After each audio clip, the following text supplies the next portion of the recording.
Hi friends, this is Anshika. Welcomes you back on my channel. तो इसी series में power of attorney and will के बारे में हम बात करेंगे। How these two are completely different from each other and we will understand the concept of civil law.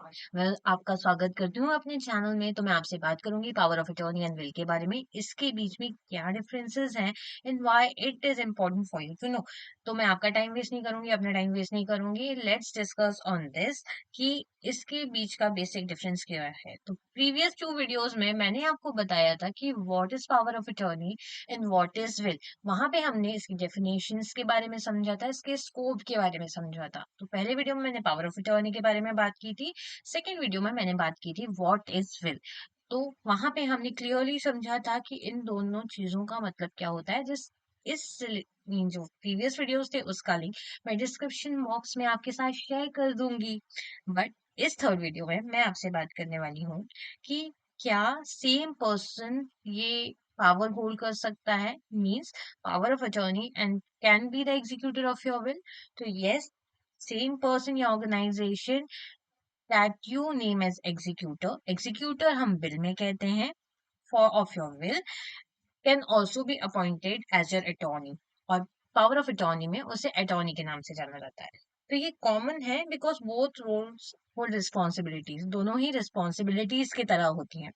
जो कि आप किस पे इंटरेस्ट करते हो, एक रिस्पॉन्सिबल व्यक्ति पे इंटरेस्ट करते हो, कुछ सी एक पर्टिकुलर व्यक्ति के ऊपर इंश्योर रहते हो कि हाँ ये काम सही से करेगा।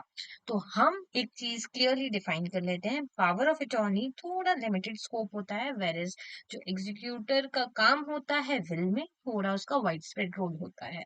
बट हमारा सबसे मेजर क्वेश्चन क्या है, can the same person hold power of attorney and B the executor of your will.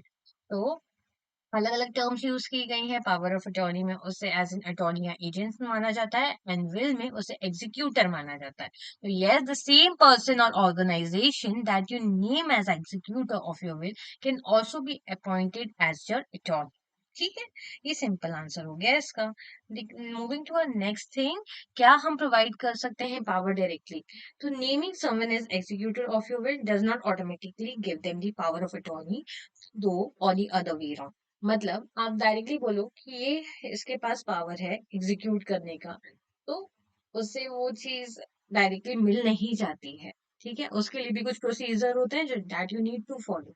तो आपको उसके लिए क्या करना पड़ेगा, 2 सेपरेट डॉक्यूमेंट्स बनाने पड़ेंगे, एक विल के लिए, एक पावर ऑफ अटॉर्नी के लिए, ताकि आप ये मेक श्योर कर सको कि दोनों ही कंडीशन प्रॉपरली फुलफिल हो और कवर हो पाए।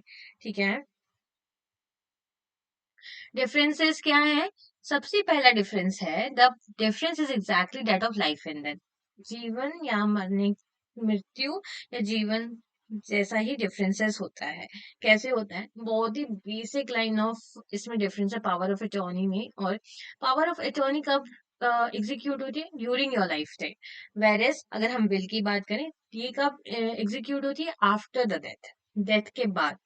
पावर ऑफ अटॉर्नी में जो डेलीगेशन होता है पावर का, जो ऑथराइज करता है किसी एक व्यक्ति को ताकि वो फाइनेंशियल डिसीजन ले सके आपके बिहाफ में। अगर मैं विल की बात करूं तो ये बात करता है प्रॉपर्टी डिवीजन की, एसेट डिवीजन की, उन लोगों के बीच में जो आपके मरने के बाद उस पर्टिकुलर प्रॉपर्टी के हकदार होंगे। तो ये बहुत ही मेजर डिफरेंस है, माइनर नहीं है, बहुत ही मेजर डिफरेंस है पीओए का, पावर ऑफ अटॉर्नी का एंड विल का।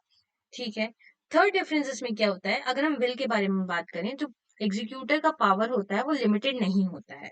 बट सेम एज अगर हम पावर ऑफ अटॉर्नी की बात करें तो एजेंट का पावर होता है वो थोड़ा लिमिटेड होता है, वो टर्म्स एंड कंडीशन में बाइंडेड होता है। फोर्थ डिफरेंस की मैं आपसे बात करूं तो पावर ऑफ अटॉर्नी क्या यूज नहीं किया जाता है इन उन केसेस में जहां पे पर्सन जो है मर गए हैं और उन्होंने कोई भी विल लीव नहीं करी है। उस केस में क्या होता है, इस पर्टिकुलर कंडीशन में क्या होता है कि जो कोर्ट है एज एन एडमिनिस्ट्रेटर अपॉइंट करते हैं ताकि ये सारी चीजें जो है वो सेटल हो सके। So these are the 4 important differences जो कि आपको समझना पड़ेगा कि पावर ऑफ अटॉर्नी और विल में क्या होता है डिफरेंसेस। ठीक है, अगर मैं इस चीज को कंक्लूड करूँ ना, इस सारी चीज को एक चीज वे में समराइज करूँ, क्योंकि हर चीज का एक सार निकलना इंपॉर्टेंट है, वैसे ही पावर ऑफ अटॉर्नी और विल का भी एक सार है। Power of attorney and will जो है वो एक दूसरे को इंटरचेंज करके नहीं यूज किया जाता है। दोनों ही अलग चीजें हैं, दोनों ही अलग अलग कंडीशंस में यूज होती हैं, एंड दोनों का ही डिफरेंट पर्पस होता है। तो यहाँ पे ये इम्पोर्टेंट हो जाता है कि जो विल है वो रिटन फॉर्मेट में आता है to get the peace and joy of securing the future of your family. एक विल जो रहती है वो लिखित तौर पे रहती है, जिससे कि आपकी फैमिली का फ्यूचर जो है वो सेव हो सके, आपकी लव वन का जो फ्यूचर है और जो सिक्योरिटी है वो इम्पोर्टेंट है।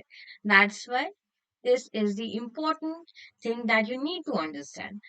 बट आप इस वीडियो में बने रहे उसके लिए thank you for watching, and do follow me on Instagram, Facebook and YouTube, and do subscribe the channel Anshlika Legal Advice for more such updates like this in future. Hit the bell icon. Bye everyone.